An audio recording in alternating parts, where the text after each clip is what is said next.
Welcome to new creative study point. New creative study point में आपका बहुत बहुत स्वागत है। मैं अर्जुन। आज है 6 जुलाई को करंट अफेयर्स जितने भी इंपोर्टेंट क्वेश्चन बनेंगे वो मैं आपको इस वीडियो में डिस्कस करूंगा और हक्सों ट्रेल में भी बताऊंगा। चलिए शुरू करते हैं। आज का पहला क्वेश्चन है जून 2020 में निम्न में से कौन पर्यवेक्षक के रूप में central bank and supervisors network for grinning the financial system NGFS में शामिल हो गया है?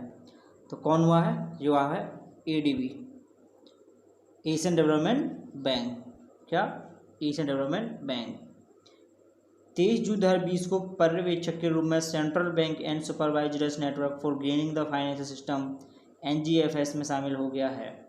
NGFS को 12 दिसंबर 2017 को पेरिस वन प्लैनेट समिट में लॉन्च किया गया था।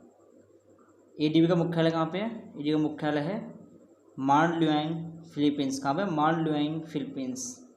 चलिए तो आज के अपने अगले क्वेश्चन था। आज का अगला क्वेश्चन है किस बैंक ने पूरे भारत के 1000 शहरों में ग्राहकों को zip drive instant auto loan देने की अपनी योजना की घोषणा की है? तो किस बैंक ने की है? ये की है HDFC बैंक ने। किसने? HDFC बैंक ने।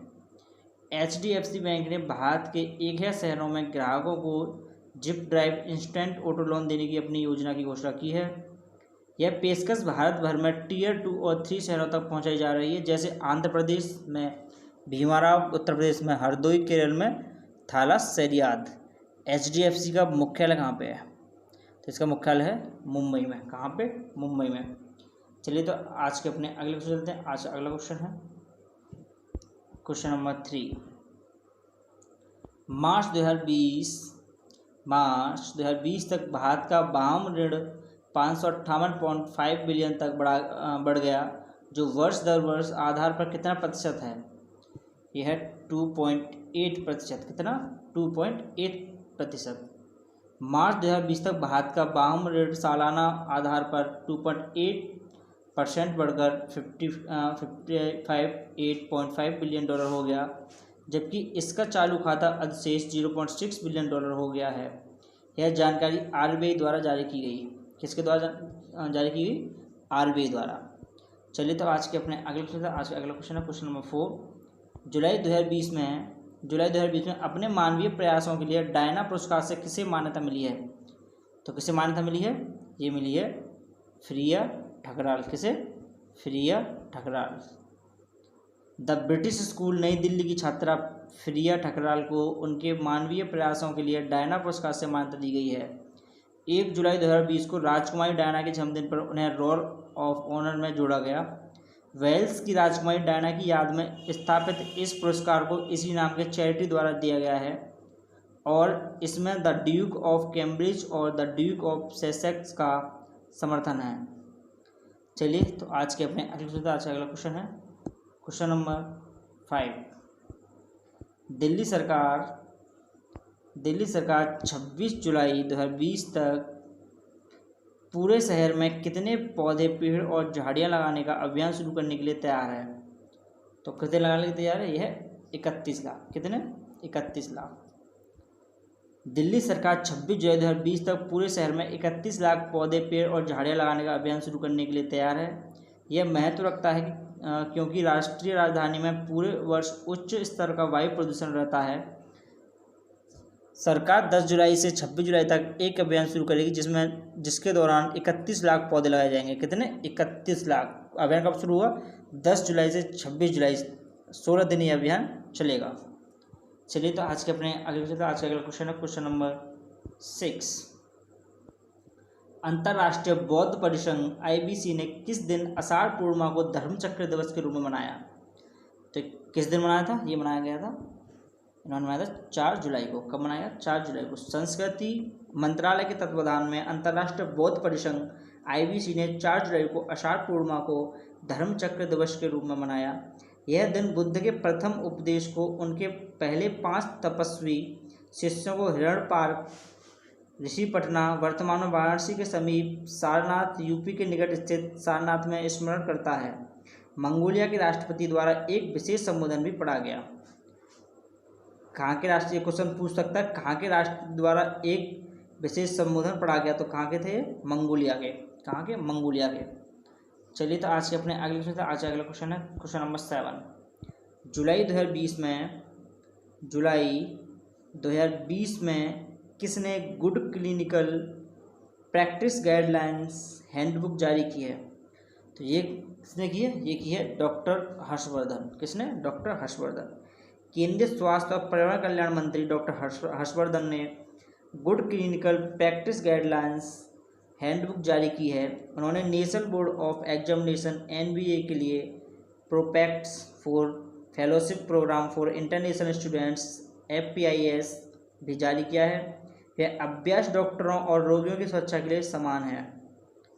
चलिए तो आज के अपने आज अगला क्वेश्चन है क्वेश्चन नंबर 8। जुलाई 2020 में Cholamandalam MS general insurance company के नए MD के रूप में किसे घोषित किया गया है? तो किसे घोषित किया गया है? ये क्या गया है? बी सूर्यनारायण। इसको बी सूर्यनारायण जी को। Cholamandalam MS general insurance company ने 1 जुलाई 2020 से बी सूर्यनारायण को अपना नया MD नियुक्त करने की घोषणा की है। सूर्यनारायण ने एक गोपालरत्नम का स्थान लिया। किसका? S गोपालरत्नम का स्थान लिया, जो 41 साल से अधिक समय तक कंपनी की सेवा करने के बाद सेवानिवृत्त होंगे। चोलामंडलम विविधतापूर्ण समूह ग्रुप और जापान स्थित Mitsui Sumitomo insurance company limited के बीच एक संयुक्त उद्यम है। चलिए तो आज के अपने अगले क्वेश्चन की ओर बढ़ते हैं। आज का अगला क्वेश्चन है क्वेश्चन नंबर 9। भारतीय वीनस मिशन शुक्रायन-1 पर निम्न में से कौन सा संस्थान दूसरी बार शुक्र का पता लगाएगा? तो कौन सा संस्थान शुक्र का पता लगाएगा दूसरी बार? यह है Swedish institute of space physics. क्या है? Swedish institute of space physics. भारतीय वीनस मिशन शुक्रायन-1 पर Swedish institute of space physics IRF दूसरी बार शुक्र का पता लगाएगा। IRF के उपकरण वीनसियन न्यूट्रल्स एनालाइजर VNA यह अध्ययन करेगा कि सूर्य से आवेशित कण ग्रह के वायुमंडल के साथ कैसे संपर्क करते हैं। 2006-2014 के बीच IRF के उपकरण ASPERA-4 ने यूरोपीय अंतरिक्ष यान वीनस एक्सप्रेस में वीनस का अध्ययन किया। चलिए तो आज के अपने लास्ट क्वेश्चन की ओर बढ़ते हैं। आज का लास्ट क्वेश्चन है विश्व एलर्जी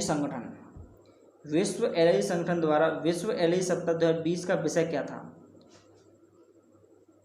विश्व एलर्जी संगठन द्वारा विश्व एलर्जी सप्ताह 2020 का विषय क्या था?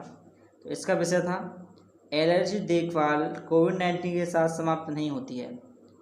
एलर्जी देखभाल कोविड-19 के साथ समाप्त नहीं होती है। विश्व एलर्जी संगठन द्वारा विश्व एलर्जी सप्ताह 2020 28 जून से 4 जुलाई 2020 तक मनाया गया था। कब से कब तक? 28 जून से 4 जुलाई 2020 तक। कब से? 28 जून से 4 जुलाई 2020 तक मनाया गया। यह एलर्जी देखभाल कोविड-19 के साथ समाप्त नहीं होती है के विषय पर केंद्रित है। किसके विषय पर केंद्रित है? एलर्जी देखभाल कोविड-19 के साथ समाप्त नहीं होती है के विषय पर केंद्रित है।